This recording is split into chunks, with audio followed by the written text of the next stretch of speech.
കൂട്ടത്തിൽ രാവിലെ തന്നെ യാതോട്ടിനും എഴുന്നേറ്റിട്ടുണ്ടായിരുന്നേ. കാരണം വേറൊന്നുമല്ല, ആള് ഹോംവർക്ക് ചെയ്തിട്ടില്ല.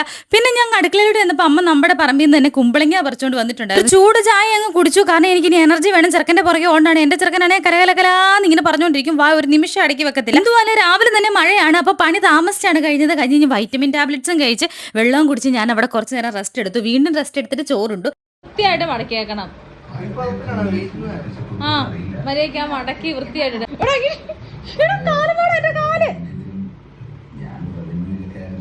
പാടി വീട്ടിലുണ്ട് ഇങ്ങനെയാണ് ചൊറിഞ്ഞു കുറിഞ്ഞ് നമ്മുടെ പുറകെ നടക്കും. അപ്പം തന്നെ നമ്മുടെ യാതോട്ടം വന്നിട്ടുണ്ടായിരുന്നേ. അവൻ തന്നെ കുളിച്ചോളാന്ന് പറഞ്ഞ് ബാത്റൂമിൽ കയറി. ആ സമയത്തിന് ഞാൻ അരി അരച്ച് വെച്ചു കേട്ടോ. അത് കഴിഞ്ഞ് ഞങ്ങൾ രണ്ടുപേരും ഒരുമിച്ചിരുന്ന് കാപ്പികൂടി എല്ലാം കഴിഞ്ഞിട്ട് കൊച്ചിനെ പറഞ്ഞ് ട്യൂഷന് വിട്ടു. വന്നിട്ട് ഞാൻ എൻ്റെ പാത്രം കഴുക്കും, എൻ്റെ പരിപാടികളെല്ലാം തീർത്ത് വിളക്കും കത്തിച്ച് അവിടെ അങ്ങ് ഇരുന്നു കേട്ടോ. അപ്പോഴെങ്കിൽ യാതോട്ടം വന്നിട്ടുണ്ടായിരുന്നു. ട്യൂഷൻ ക്ലാസ്സിൽ നിന്ന് എല്ലാം പഠിച്ചിട്ട് വന്നതുകൊണ്ട് ഞങ്ങൾ രണ്ടുപേരും അവിടെ കെട്ടിപ്പിടിച്ച് കിടന്ന് TV കണ്ടു.